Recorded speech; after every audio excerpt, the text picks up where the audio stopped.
भारतीय नागरिक सुरक्षा संहिता 2023 पर हमारी इस खास चर्चा में स्वागत है।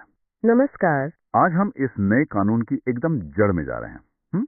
मतलब इसकी कुछ बहुत जरूरी परिभाषाएं ये धारा 2 में दी गई हैं। हाँ, ये शब्द हम सुनते तो रहते हैं, पर इस नए कानून के तहत इनका सही मतलब क्या है और ये हमारी पूरी क्रिमिनल जस्टिस सिस्टम को कैसे शेप करेंगे, ये समझना बहुत जरूरी है। बिल्कुल सही कहा। और हमारा मकसद सिर्फ मतलब बताना नहीं है, बल्कि ये देखना है कि ये डेफिनेशंस मिलकर कानून की भाषा को कैसे एक नई दिशा दे रही हैं। हाँ, ये सिर्फ शब्द नहीं है, ये वो औजार हैं जिनसे पूरी न्याय प्रक्रिया चलेगी।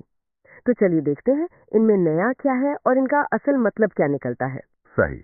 नए कानून को समझने का पहला कदम ही है उसकी शब्दावली को ठीक से पकड़ना। तो शुरू करते हैं उन शब्दों से जो आज के डिजिटल दौर की हकीकत दिखाते हैं। पहला है ऑडियो वीडियो इलेक्ट्रॉनिक। ये तो आजकल बहुत ही आम हो गया है ना। हाँ बिल्कुल, और ये बहुत महत्वपूर्ण भी है। कानून इसे कैसे देखता है?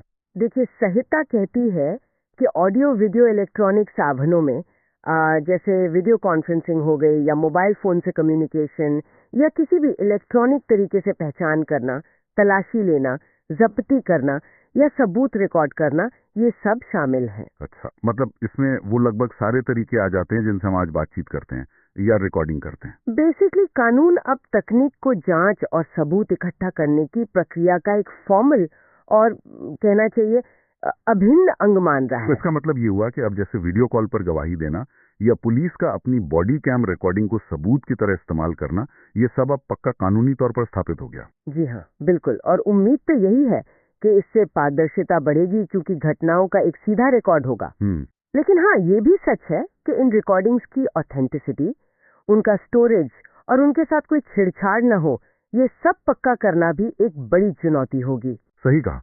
अच्छा, इसी से जुड़ा एक और शब्द है इलेक्ट्रॉनिक संचार।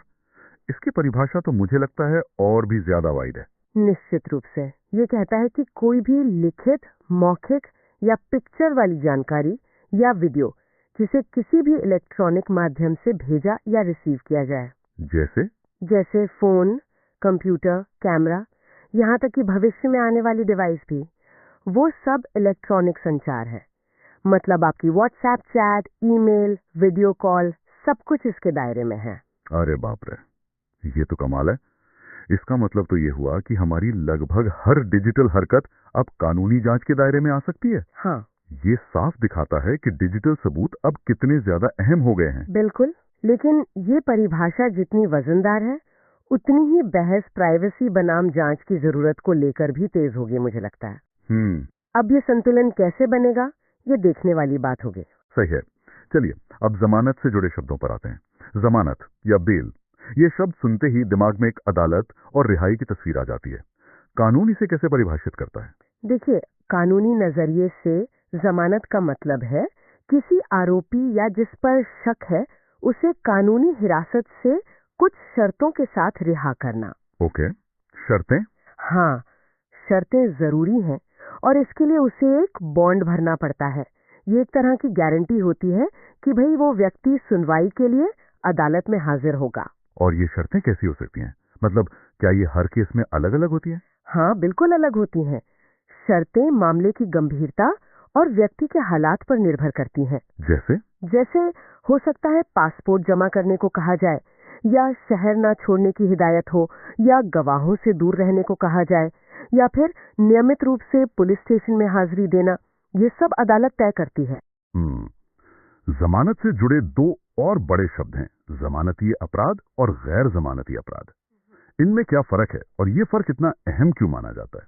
देखिए, ये क्लासिफिकेशन बहुत ही बुनियादी और महत्वपूर्ण है। जमानती अपराध वो हैं जिन्हें कानून मतलब पहली अनुसूची में या किसी और कानून में कम गंभीर मानता है। अच्छा। और इनमें जमानत पाना अभियुक्त का अधिकार होता है। अगर वो शर्तें मानने को तैयार है तो पुलिस या अदालत को आमतौर पर जमानत देनी पड़ती है, एक अधिकार की तरह। हाँ, आप इसे ऐसे समझ सकती हैं कि जैसे दुकान से सामान खरीदना, पैसे दिए सामान मिला, वैसा कुछ। अच्छा, और गैर जमानती? गैर जमानती अपराध ज्यादा गंभीर माने जाते हैं, जैसे हत्या, डकैती, रेप वगैरह। इनमें जमानत मिलना अभियुक्त का अधिकार नहीं होता, बल्कि ये अदालत के विवेक पर मतलब उसकी समझ पर निर्भर करता है।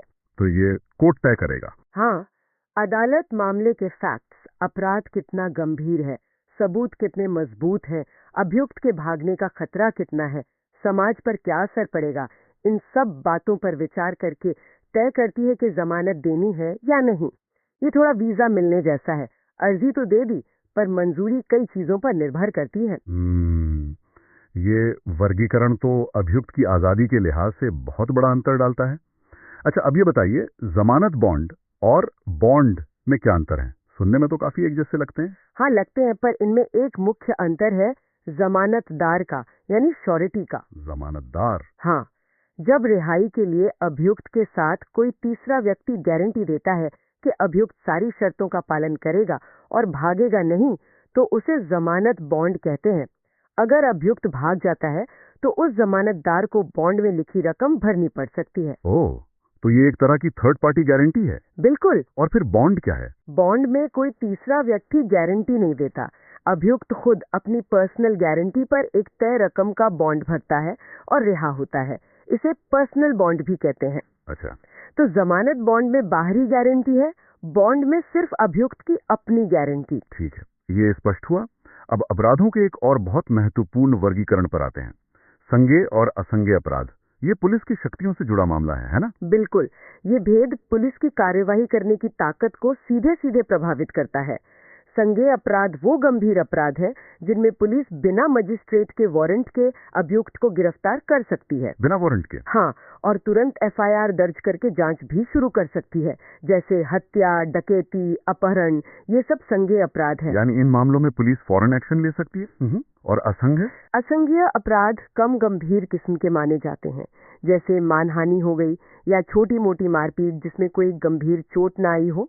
इन मामलों में पुलिस न तो बिना वारंट के गिरफ्तार कर सकती है और न ही मजिस्ट्रेट की इजाजत के बिना जांच शुरू कर सकती है। अच्छा, तो पीड़ित को पहले मजिस्ट्रेट के पास जाना होगा? हाँ, प्रक्रिया यही है। पीड़ित को पहले मजिस्ट्रेट के पास शिकायत करनी होती है। तो ये एक तरह से पुलिस की शक्तियों पर एक रोक भी है, खासकर कम गंभीर मामलों में। हाँ, कह सकते हैं। ये एक संतुलन बनाने की कोशिश है। गंभीर अपराधों में फौरन कार्रवाई जरूरी है, लेकिन कम गंभीर मामलों में जुडिशियल सुपरविजन को प्राथमिकता दी गई है। अब बात करते हैं शिकायत, यानी कंप्लेंट। आम बोलचाल में तो हम किसी भी तरह की नाराजगी जताने को शिकायत कह देते हैं, पर कानून में इसका क्या मतलब है? कानूनी तौर पर शिकायत का मतलब थोड़ा अलग है। इसका मतलब है किसी व्यक्ति का, चाहे वो बोलकर कहे या लिखकर, सीधे मजिस्ट्रेट के सामने ये आरोप लगाना कि किसी व्यक्ति ने, चाहे वो ज्ञात हो या अज्ञात, कोई अपराध किया है। अच्छा। और ये आरोप इस इरादे से लगाया जाता है कि मजिस्ट्रेट उस पर कार्रवाई करे। इसमें पुलिस की रिपोर्ट यानी चार्जशीट शामिल नहीं होती। लेकिन इसमें एक दिलचस्प पेंच भी है ना? अगर पुलिस किसी मामले को जांच के बाद असंज्ञेय पाती है तब? हाँ, ये एक महत्वपूर्ण पॉइंट है। अगर पुलिस किसी मामले की जांच शुरू करती है, शायद ये समझकर कि ये संज्ञेय है, लेकिन जांच के बाद पता चलता है कि असल में ये एक असंज्ञेय अपराध था, तो उस पुलिस अधिकारी द्वारा मजिस्ट्रेट को भेजी गई रिपोर्ट को ही शिकायत मान लिया जाएगा और वो रिपोर्ट देने वाला पुलिस अधिकारी शिकायत कर्ता माना जाएगा। ये बेसिकली प्रक्रिया को आगे बढ़ाने का एक तरीका है ताकि मामला रुके नहीं। तो मूल रूप से शिकायत नागरिक से मजिस्ट्रेट तक एक सीधा रास्ता है, जबकि पुलिस रिपोर्ट पुलिस की जांच का नतीजा है जो मजिस्ट्रेट के पास जाता है। बिल्कुल सही पकड़ा आपने। और सबसे बुनियादी शब्द अपराध, यानी ऑफेंस। हाँ, कानून इसे कैसे परिभाषित करता है? बहुत सीधे तरीके से अपराध का मतलब है कोई भी ऐसा काम करना, एक्ट, या कोई काम न करना, ओमिशन, जिसके लिए किसी लागू कानून के तहत सजा दी जा सकती है। ओके। इसमें कुछ खास कानूनों जैसे मवेशी अत्याचार अधिनियम 1871 के तहत आने वाले काम भी शामिल हैं। संक्षेप में कहें तो जो भी कानून द्वारा दंडनीय है वो अपराध है। ठीक है। मामलों का एक और वर्गीकरण भी है, समन मामला और वारंट मामला। ये किस आधार पर होता है? ये वर्गीकरण अपराध के लिए जो सजा तय की गई है उसकी गंभीरता पर आधारित है। सजा की गंभीरता पर? हाँ, वारंट मामला वो है जिसमें अपराध की सजा मौत हो सकती है या आजीवन कारावास या फिर 2 साल से ज्यादा की कैद। ये ज्यादा गंभीर मामले होते हैं। और समन मामला? कोई भी मामला जो वारंट मामला नहीं है वो समन मामला है, यानी जिनमें सजा 2 साल तक की कैद या जुर्माना या दोनों हो सकती है। और इस वर्गीकरण से फर्क क्या पड़ता है? इससे मुकदमे की प्रक्रिया पर असर पड़ता है। वारंट मामलों की सुनवाई की प्रक्रिया ज्यादा डिटेल में और सख्त होती है, जबकि समन मामलों की प्रक्रिया थोड़ी सरल रखी गई है। समझ गया। अब जांच और कार्रवाई से जुड़े कुछ शब्दों को देखते हैं। जांच, इंक्वायरी और अन्वेषण, इन्वेस्टिगेशन, ये सुनने में तो कई बार एक जैसे लगते हैं, पर कानून में इनमें पक्का फर्क है। हाँ, ये बहुत ही महत्वपूर्ण फर्क है और अक्सर लोग इसमें कंफ्यूज हो जाते हैं। अन्वेषण यानी इन्वेस्टिगेशन वो प्रक्रिया है जो पुलिस करती है या फिर मैजिस्ट्रेट द्वारा ऑथराइज्ड कोई और व्यक्ति करता है, मैजिस्ट्रेट खुद नहीं। अच्छा, पुलिस करती है। हाँ, और इसका मकसद होता है सबूत इकट्ठा करना, जैसे गवाहों से पूछताछ करना, सबूत कब्जे में लेना, क्राइम सीन का मुआयना करना वगैरह। ये बेसिकली सच का पता लगाने की प्रक्रिया है। और जांच, इंक्वायरी? जांच यानी इंक्वायरी वो प्रक्रिया है जो मैजिस्ट्रेट या न्यायालय द्वारा की जाती है। ध्यान दें, ये मुकदमा ट्रायल नहीं होती। मुकदमा नहीं होती? नहीं, ये मुकदमे से पहले या उसके अलावा हो सकती है। जैसे जमानत की अर्जी पर सुनवाई करना एक तरह की जांच है, या ये तय करना कि किसी मामले में आगे बढ़ने के लिए पर्याप्त आधार है या नहीं। ये ज्यादातर न्यायिक यानी जुडिशियल नेचर की होती है। तो एक तरह से कह सकते हैं कि अन्वेषण सबूत लाता है और जांच उन सबूतों या मामले की न्यायिक पड़ताल करती है। हाँ, मोटे तौर पर आप ऐसा कह सकते हैं। और एक और बात, अगर किसी स्पेशल एक्ट जैसे मान लीजिए यूएपीए या पोक्सो एक्ट में जांच के बारे में कोई अलग प्रावधान है जो इस संहिता से मेल नहीं खाते, तो उस स्पेशल एक्ट के प्रावधान ही लागू होंगे। ओके। अगला है न्यायिक कार्यवाही, जुडिशियल प्रोसीडिंग। हाँ, इसका क्या मतलब है? इसका मतलब है कोई भी ऐसी कार्यवाही जिसके दौरान कानूनी तौर पर शपथ लेकर सबूत दिया जाता है या दिया जा सकता है। जैसे अदालत में गवाही देना? हाँ बिल्कुल, अदालत में गवाही देना, एफिडेविट देना, ये सब न्यायिक कार्यवाही का हिस्सा है। और पुलिस रिपोर्ट, जिसे हम आम भाषा में चार्जशीट कहते हैं। हाँ, काफी हद तक कानून में पुलिस रिपोर्ट का मतलब है पुलिस अधिकारी द्वारा जांच पूरी करने के बाद धारा 193 के तहत मैजिस्ट्रेट को भेजी गई रिपोर्ट। इसमें जांच के नतीजे होते हैं, जो भी सबूत इकट्ठा हुए वो होते हैं, और अगर पुलिस को लगता है कि अभियुक्त के खिलाफ केस बनता है तो उसका पूरा ब्यौरा होता है। ठीक है। अब कुछ परिभाषा है लोगों और स्थानों से संबंधित। नए कानून में पीड़ित की परिभाषा पर काफी जोर दिया गया है, ऐसा सुना है। जी हाँ, ये एक महत्वपूर्ण डेवलपमेंट है। पीड़ित का मतलब है वो व्यक्ति जिसे अभियुक्त के किसी काम करने या न करने की वजह से कोई नुकसान या चोट पहुंची है। नुकसान या चोट? हाँ, और इसमें सिर्फ वो व्यक्ति ही नहीं आता जिसे सीधी चोट पहुंची है, बल्कि उसके कानूनी अभिभावक या वारिस भी शामिल हैं। अच्छा, वारिस भी शामिल हैं। इस परिभाषा का क्या महत्व है? क्या ये पहले से कुछ अलग है?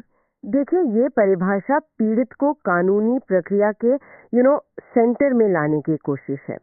इसे साफ तौर पर डिफाइन करने से पीड़ित के अधिकारों को एक कानूनी आधार मिलता है। जैसे मुआवजा पाने का अधिकार, केस की जानकारी पाने का अधिकार, और कुछ मामलों में सुनवाई का अधिकार। ये विक्टिम सेंट्रिक जस्टिस की दिशा में एक कदम है। हालांकि नुकसान या चोट की व्याख्या कैसे होगी और कानूनी वारिस को शामिल करने से प्रक्रिया थोड़ी जटिल भी हो सकती है, ये देखना होगा। और लोक अभियोजक, पब्लिक प्रोसिक्यूटर, ये वो सरकारी वकील होते हैं जिन्हें सरकार धारा 18 के तहत नियुक्त करती है। इनका काम होता है राज्य की ओर से क्रिमिनल केस लड़ना। मतलब सरकार की तरफ से केस लड़ना। हाँ, वे ये सुनिश्चित करते हैं कि न्याय हो और दोषी को सजा मिले। इनके निर्देशों के तहत काम करने वाला कोई भी व्यक्ति भी इसी परिभाषा में आता है। फिर कुछ जगहों और अधिकारियों की परिभाषाएं हैं, जैसे पुलिस थाने का भार साधक अधिकारी, officer in charge of a police station. ये थोड़ी लंबी परिभाषा लगती है। हाँ, थोड़ी लंबी है, पर इसका सार बस इतना है कि थाने का जो भी सबसे सीनियर पुलिस अधिकारी, कांस्टेबल से ऊपर का, उस समय ड्यूटी पर मौजूद हो और थाने का कामकाज संभालने के लिए जिम्मेदार हो, वही भार साधक अधिकारी माना जाएगा, खासकर तब जब रेगुलर इंचार्ज किसी वजह से मौजूद ना हो। अच्छा, ये बस ये सुनिश्चित करता है कि थाने में हमेशा कोई न कोई जिम्मेदार अधिकारी रहे। और स्थान की परिभाषा में घर, इमारत, टेंट, गाड़ी और नाव शामिल हैं, जबकि पुलिस थाना कोई भी ऐसी चौकी या जगह है जिसे राज्य सरकार ने पुलिस थाना घोषित किया हो, और इसमें उसका तय इलाका भी शामिल है। हाँ, ये परिभाषाएं प्रक्रियात्मक स्पष्टता के लिए जरूरी है।